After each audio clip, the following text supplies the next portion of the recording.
Shelley Winter Show live, local, topical, and relevant. And on the phone with me right now is Congressman Barry Loudermilk.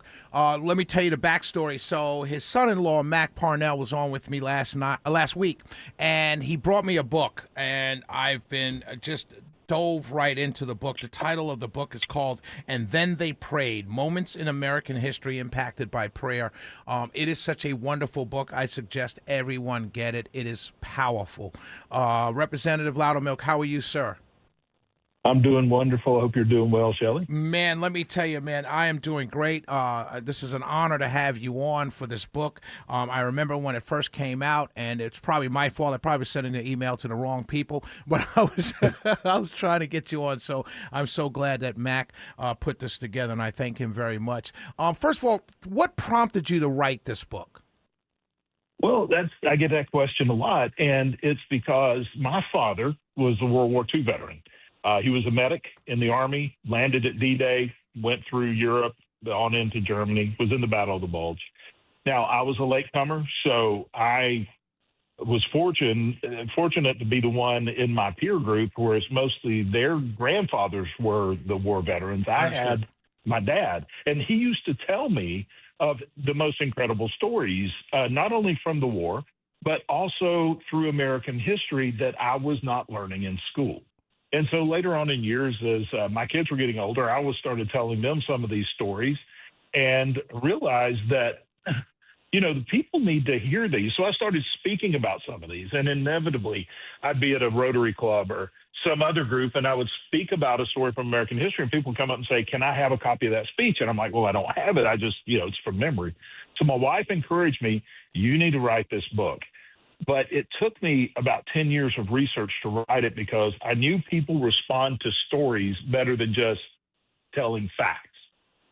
So we wanted to write it not just as you're learning about Washington and his prayer at Valley Forge, but you're with him at Valley Forge. Right. Which meant I had to research the people who were with Washington, not just Washington. That's why it took so much time.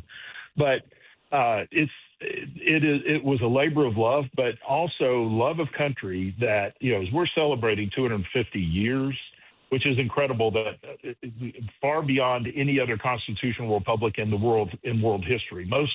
The average time of a government similar to ours is 7 to 11 years, and here we are at 250. Wow. So people ask, how did we make it this far, and how much farther can we go? And my response is, well, you need to see what has sustained us for the first 250, and it's prayer and providence. And so if we want to continue on, you need to get connected with our past so you'll know how to proceed in the future. Absolutely. As I was reading the book, one of the first thoughts I had is this should be required reading in all schools. We have so much in our schools going on, people talking back to teachers, people disrespecting authority. We have violence in our schools, school shootings, things like that. And I don't know, I don't have the data, but I can suspect that a lot of this started when we took prayer out of schools. And I think that if two kids would not punch each other at lunchtime if they kneeled and prayed before school started. I'm just convinced of that. Well, and you're right. And some recent data is showing that once we took prayer out of schools, then it's actually affected it's taken a while to get to the current Generation Z. And this is the first Generation Z that they're testing their cognitive skills and other things are lower than their parents. So it's the first time in American history we have seen a degrading in the ability of people to think for themselves. Absolutely. And a lot of it is because of technology driving education, not people. And people looking at a phone instead of reading a book. And it's funny that you had mentioned that. We just got an email yesterday that one of the more prominent Christian schools in the Panhandle of Florida is going to use this next year as part of their history curriculum. That's awesome. So that's very exciting. Absolutely. Congratulations. And we need to do more of that. And I don't know, I may head up that kind of call to get petitions written that way. Maybe here in Georgia, we can make it required reading in our high schools. One of the stories that stood out to me was the convention that they had in 1787. They're at each other's throats. They're arguing back and forth. Tell us about that story, because I think, as I'm reading the book, that stood out to me as one of the more prominent stories to have in the back of my mind as I continue to read it. It is one of the most prominent stories from American history. If you go find a history book that was written before 1920, you will see this story in there. This is Benjamin Franklin, who was probably one of the least religious members of the Constitutional Convention, is there in Philadelphia, the same room of which the Second Continental Congress 11 years earlier had passed the resolution to separate from England, right? And have passed the Declaration of Independence. Many of the same people that were there were in the same room during the Constitutional Convention. But they had gone for about 5 weeks, and they were just at each other's throat. I mean, you didn't have a union per se. You had 13 individual colonies that were tearing each other apart. And so Franklin, for those listening, before you get to the point of the story, for those listening, why were they having this convention? We're through the Revolutionary War. We won. It's a country now. Why were they having this convention? So right after the Revolutionary War, we were governed by something called the Articles of Confederation, but we saw it was inadequate. They needed a more solid governing document to make us as a union instead of 13 individual colonies that suddenly become states. George Washington led that effort. And so the original idea was for them to get together in Philadelphia and just revise the Articles of Confederation. But as they started doing that, they realized that just wasn't going to work. And so as we call it now, the Constitutional Convention, they were trying to come up with a new form of government. And so you had the small states versus large states, north states, which were more industrial, southern agricultural states. They were at each other's throat from everything from representation and whether or not slavery should be continued. And so after about 5 weeks of this bitter arguing, one of the smaller states threatened to align with England. All right, which is we just finished 8 bitter years of war with England to win our independence. So Franklin stands up and he gives a speech, which the speech is in the book, where he basically says, and I'm going to paraphrase, but during our war for independence, we all saw acts of supernatural providence in our favor. How is it that after 4 or 5 weeks traveling as we have yet to call on the Father of Lights to illuminate our understanding? And he goes on to talk about how if a sparrow can't fall to the ground without him noticing, he's quoting scripture, then how can an empire rise without his assistance? So he goes on and he calls for a member of clergy to be brought into the convention to open every session in prayer. This is where we have our tradition of even today. I'm in Washington, D.C. Even today, the House floor was opened in prayer, and that's where that comes from. Now, they didn't adopt his motion because basically they were broke. They didn't have any money to pay for clergy at that time. So what they decided to do was the entire convention on July the 4th, they all went to church together, and they heard a sermon on unity. And when they came back, several of the members of the Constitutional Convention wrote that as like a divine spirit of unity fell upon the convention and things just started falling together.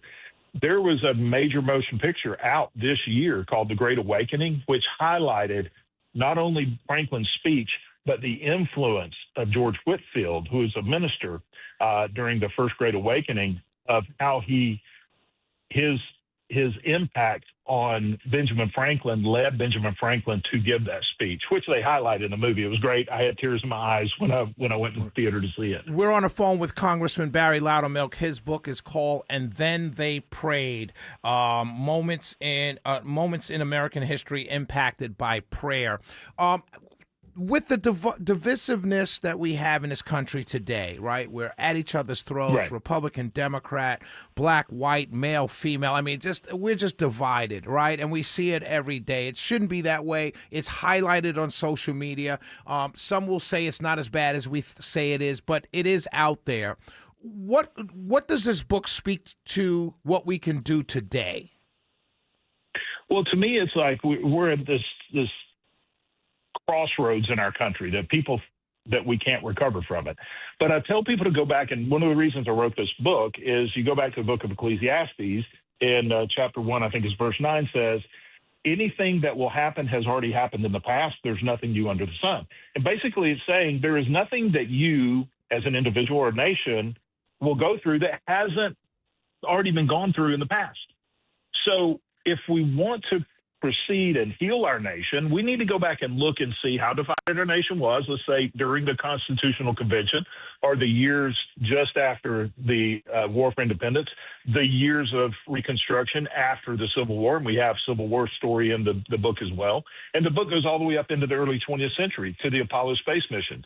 And so if you go back and you look at these key critical moments in our country when it looked like we were facing insurmountable odds, our American heroes turned to prayer and God answered. In fact, the title of the book comes from a sermon that General George Patton gave to his chaplain about the power of prayer.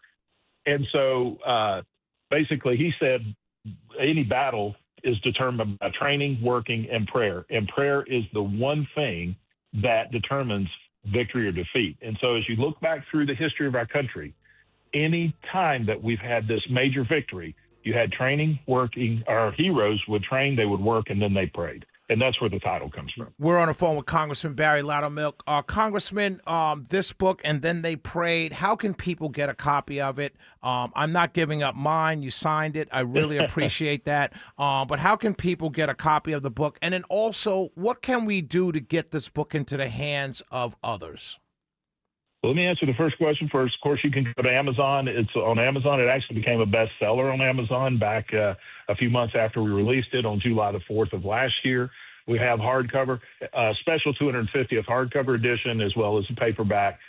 We also have a special legacy kit right now, which is signed hardcover.